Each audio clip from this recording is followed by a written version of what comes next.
Let's make magic. Let's turn this into this.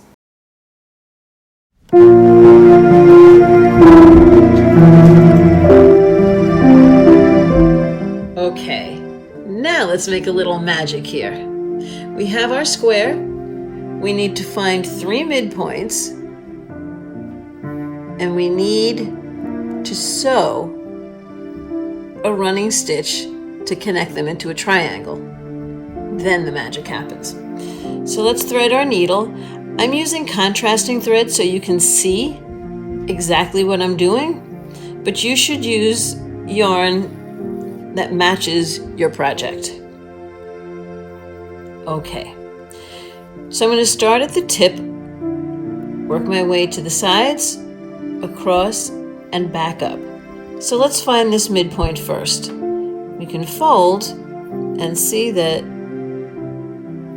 my midpoint is right about here. I'm going to leave the needle in there and now fold this way. And this midpoint is here. So I'm just going to go in and out, a simple running stitch between those 2 points.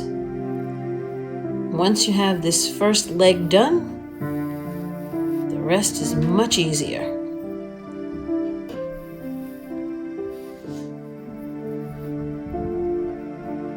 I'm going to turn so that I can follow this garter ridge all the way across. Now my stitches are pretty big right now. You can take smaller ones.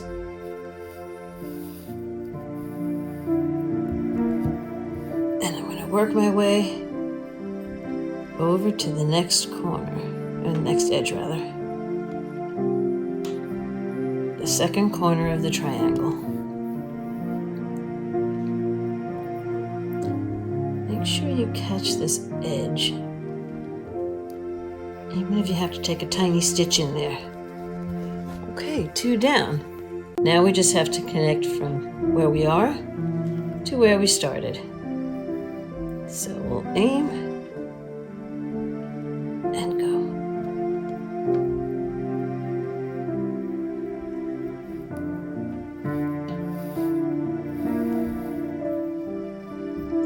Remove the needle. Oops, wrong way. And now we're gently going to pull these 2 tails and let it start to shape. Can you see him yet? Our bunny's head. Ears are up, and you can see the face, the head starting to take shape. Before we make it too tight though, we need to get some stuffing in here. If you're using the polyester batting, it may be tempting to take a big wad like this out and stuff it in there, but it doesn't really make for an even stuff. We need to break this into smaller pieces.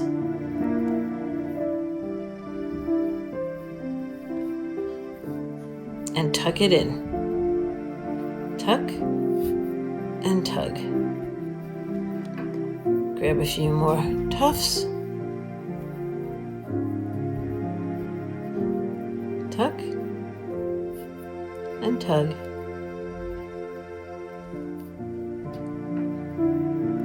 Grab a few more tufts.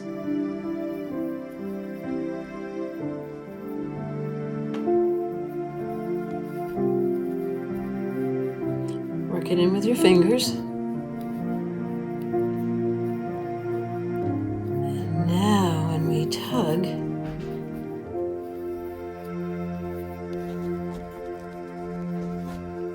you can see the beginnings of our hair starting to take shape.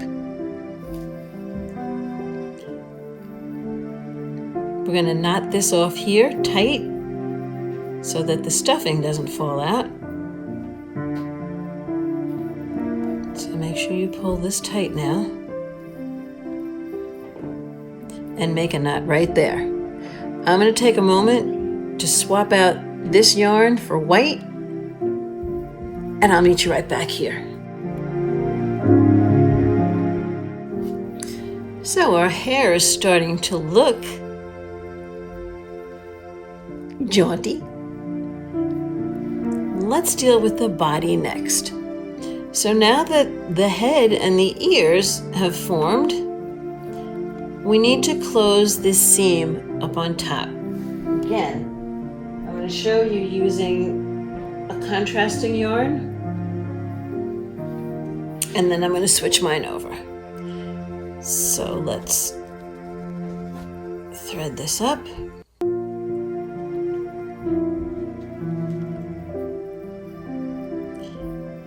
Now, I cut my 2 tails. I probably shouldn't have. If you've got a long tail, it's perfect because you can use one of these to sew this together. Let's pretend that my yarn, I'm just going to take a stitch in here, is coming from the knot.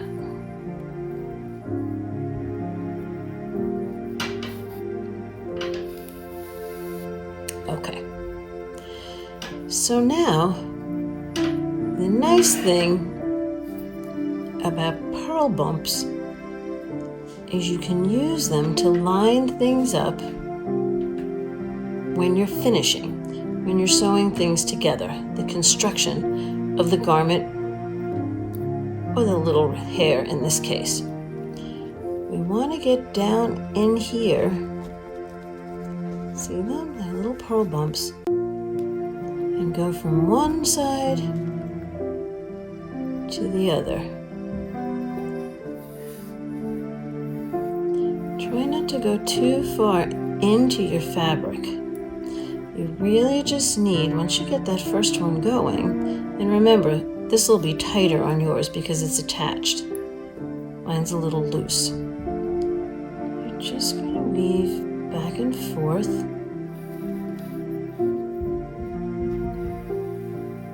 Between them. Back and forth. Catch a loop, a full stitch.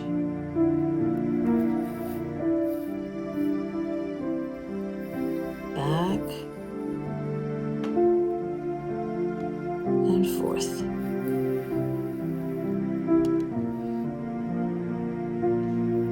And you see, if it wasn't for the color of my yarn, you wouldn't even see these stitches. Just catch them. Don't pull too tight. You don't want to pucker it. You just want these 2 pieces. See, if I pull tight, seam puckers a little bit. Play with it. You'll find there's a happy medium between too tight and too loose. And you can adjust it. You can keep adjusting until everything is knotted off. So I'm just going to do this really fast. Get your ear out of there, my little hair.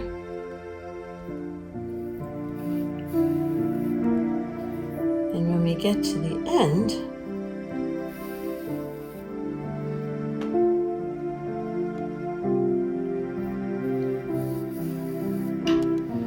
it should be even here. Now, you can see that it sort of dips in here. That's because our cast on is always a little tighter. So make sure you get into that final corner. Now the body is done and it's ready to receive its stuffing. Same thing. Take it apart, stuff it in.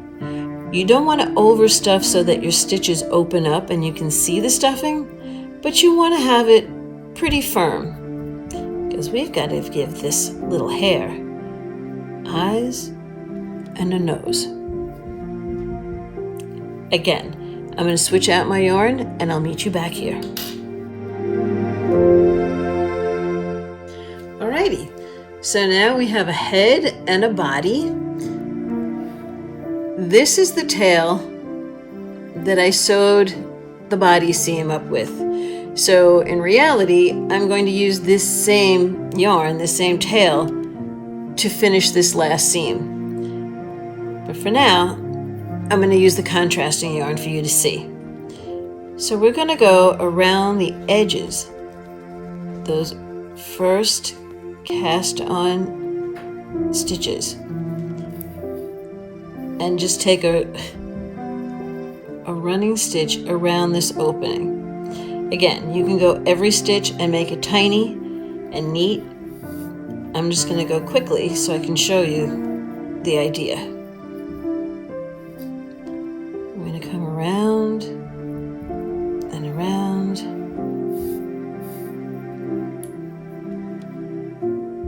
Until we get back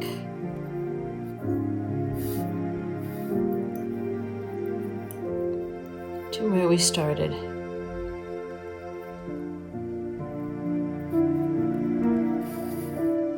And then, just like the head, oops, make sure I have the right ones. Keep your stuffing in, tighten it up, knot it off, and you can leave the tails. And now you already see the body and ears of our little hare. I'm going to swap out my yarn and I'll meet you back. So by now you can see that we actually have a little hare. Depending on your feelings, you can leave it as is, but I like to give mine features. Some eyes, nose, and although he stands pretty well on his own, I like to add 2 pom-poms in the front for feet and that fluffy tail in the back. And that little tripod really stabilizes him. I'm going to use a gray yarn for mine because you can see his features are kind of gray and brown on the white. This is a leftover from another project. It's just a small amount of yarn, not enough to really make anything with, but perfect for adding little details. We don't want a great long length to get in our way. So I'm going to cut a piece about 1 foot long and thread my needle. Now, since this is going to be a totem on an altar and it's not really going to take a lot of abuse, I don't have to worry about really anchoring the features on too securely. If this were a toy for a child, I would either leave them out or make sure they're knotted on the back. So I might put the features on before I close off the stuffing. That way, small pieces can't be taken out and swallowed. So for our purposes, I'm going to enter through the back of the head and poke the needle through. I want to find a center point. Yeah, you can see that. And not pull all the way through. So let's try that again. Find the center point. And make sure I leave a little piece that I can knot and hide.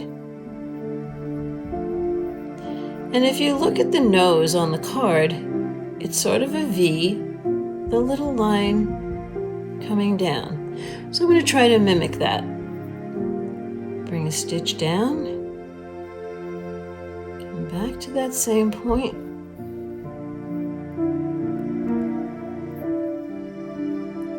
and make that little V shape. If you work within the stitches that you created, they almost form a grid pattern to help you create the shapes you want. And then I'm feeling my way to try to come out very close to where I went in.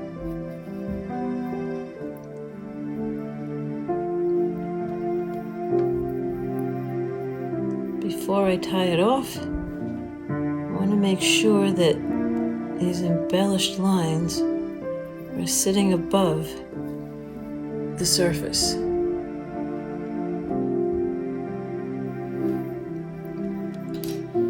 Now, since I have two tails on the same side,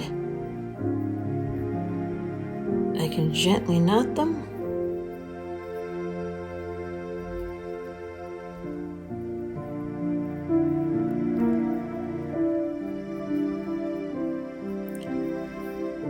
And our hare has a nose. For those beautiful amber eyes, I'm going to use a little bit of brown yarn that I have left over. And we'll start again from the back of the head. And try to aim kind of in line with the V of the nose. Leave some hanging out the back to secure later. And we'll start with a French knot.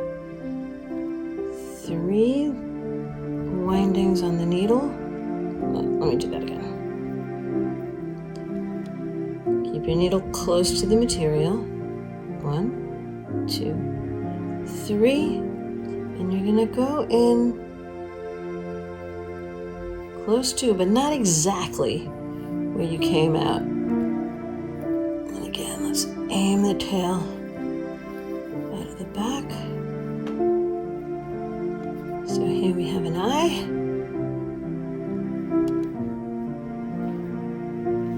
Let's aim for the second eye.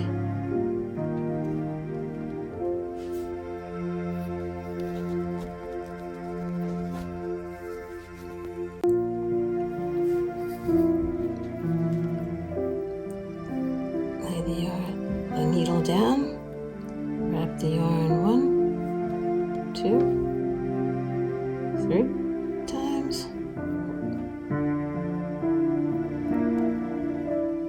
back through the back of the head,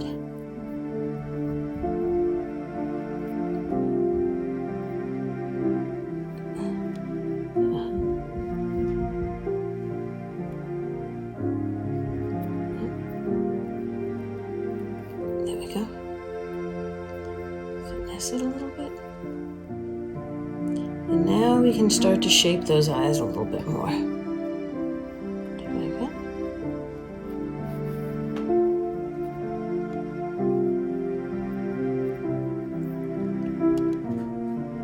Go back through and elongate the shape of the eye.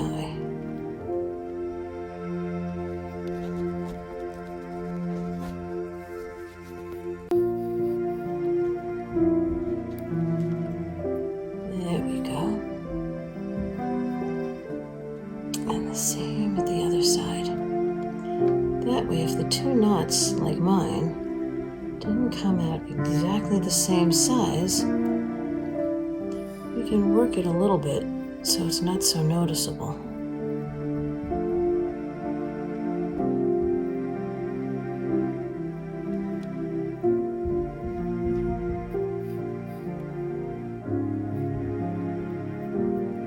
Now we have more of the shape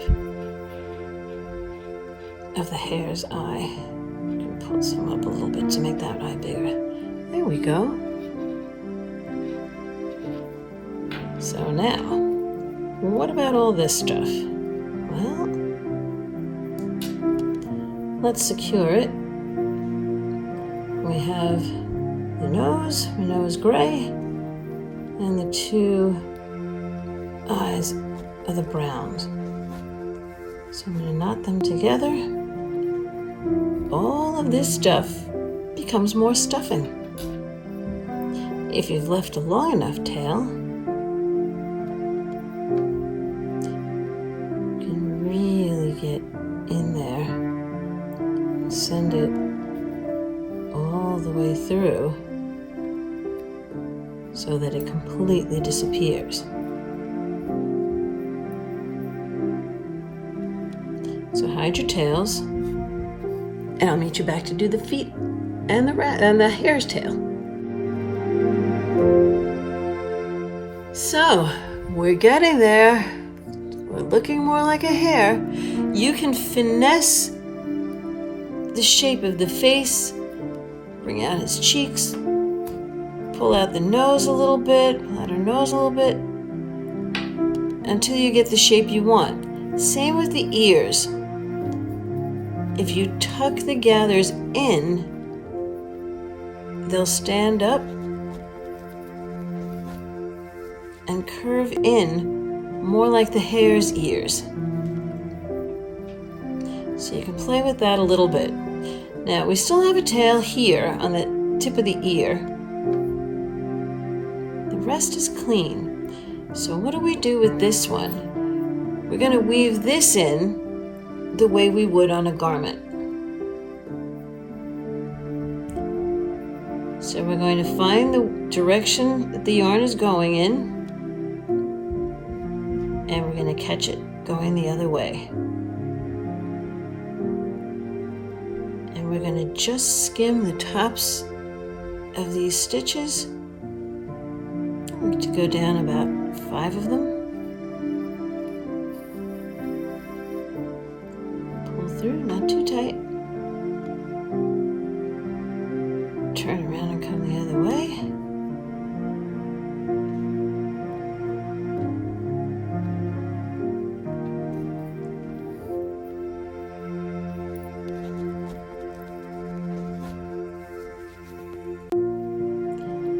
And do one last run downwards.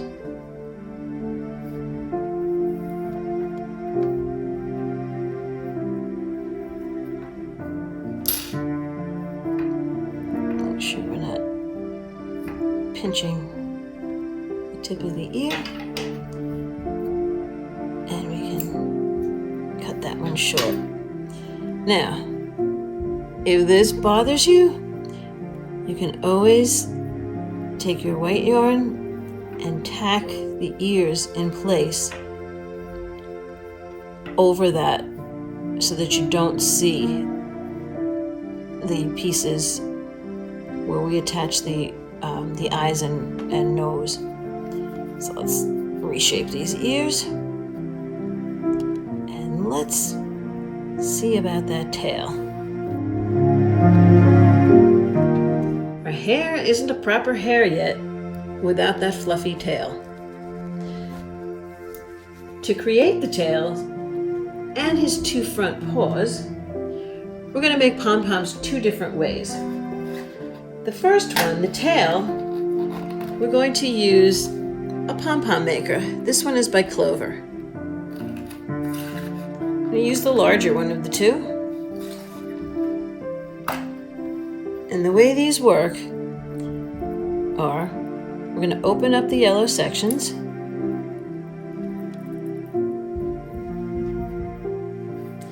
And we're going to wind yarn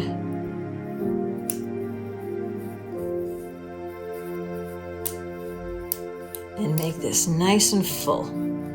It feels full enough to you. I'm going to close that side.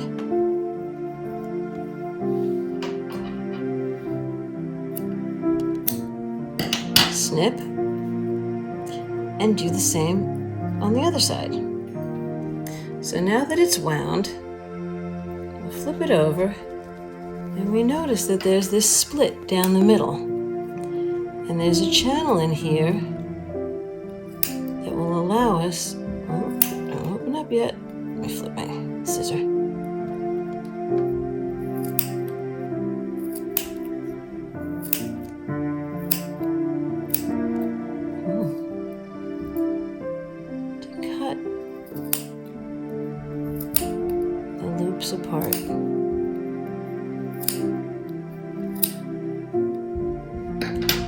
Now you can see that that split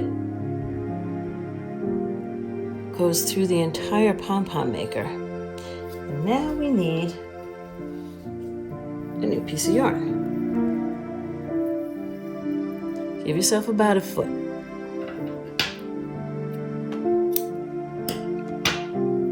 We want this yarn to nestle in that groove.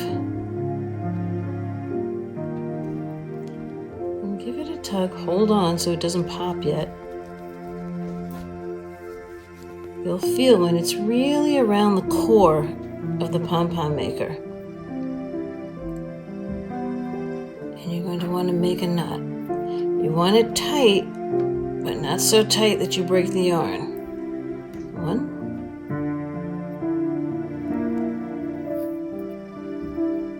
2, and now you can gently release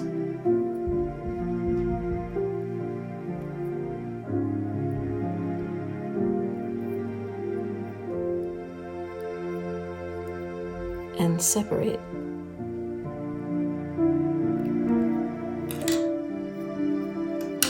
And what we have is a fabulous looking tail with a way to attach it to our hair. So I've threaded one of the tails onto my needle, and I'm checking to see where the hair's balance point is. And I'm going to poke it through.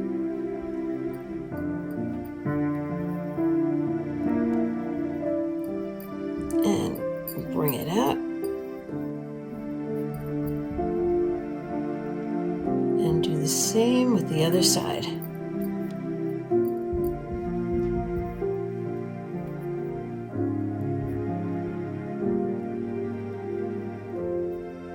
Now, when I bring it out, I don't want it to come out exactly where this tail is, because I want them to be able to, there we go.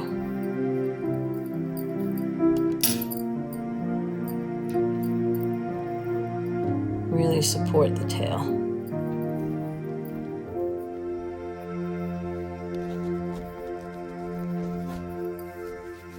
Give it a quick knot. And you know how to hide these tails already. Just send them back up through the body.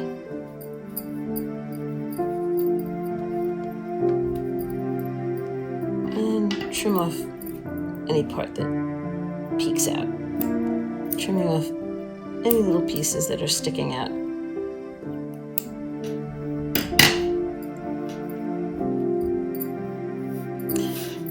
So now, to do the 2 little front feet, we can use the smaller Pom Pom Maker, or we can use a serving fork. The Pom Pom usually turns out about the circumference of, in this case, the pink part, which is roughly the size of the serving fork. So to do this, grab my yarn, hang on to one end, and you're going to wind it along the tines.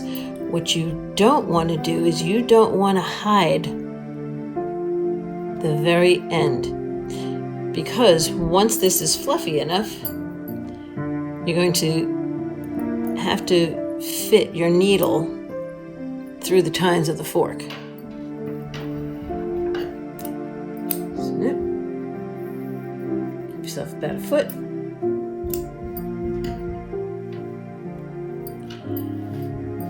Thread your needle. And now, I don't want to lose these 2 pieces. I'm going to go down between the tines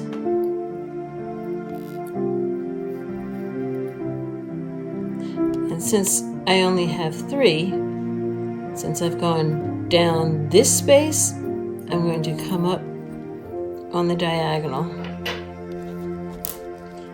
And again, I'm going to start out a little on the loose side.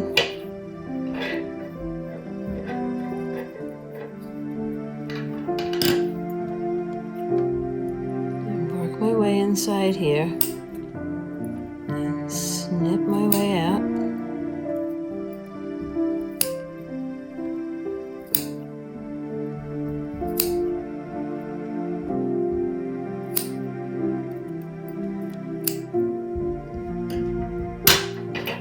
That's enough to let me tighten this. Almost. I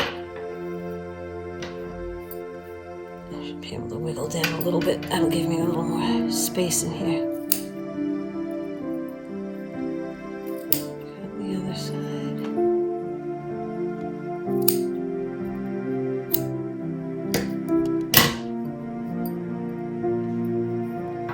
Slide the fork out. And now tighten that middle. And tie it off.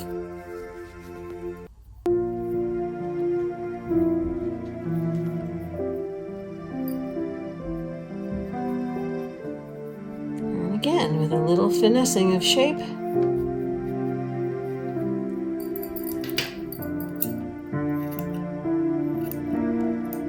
We've got a pretty decent looking pom-pom. So now that the 2 smaller pom-poms are made, again, we need to see the balance point to attach them opposite the tail. I don't like them very close together. I like them a little further apart. As you can see, the way the hare sort of squats, his feet are a little separated.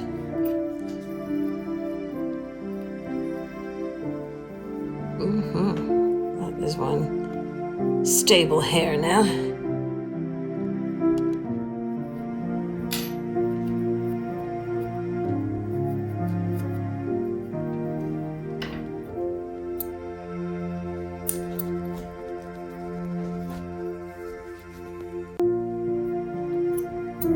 And there we have him. A little totem hare. You can sit with your meditation. You can sit on your altar. To think. We went from this and our little swatch to creating a totem of the hare. If you use natural fibers, you can put essential oils somewhere where any discoloration won't show, and that can help you to retain your focus as well. When you're done, present your finished project to the hare and ask for their blessing. Thank them for sharing their time and sacred space with you, and offer them something in return. Ask if you may visit them again, and as always, don't forget to journal your experiences, including any overall thoughts you may have had while working on the project. I hope you had fun making that hare today. If you did, please give this a thumbs up, and I'd love to see your finished project. I'll leave a link down below so that you can post your photos. The next project we're going to do involves the knit stitch. You're not going to want to miss that, so please subscribe and ring that little bell for notifications. See you then!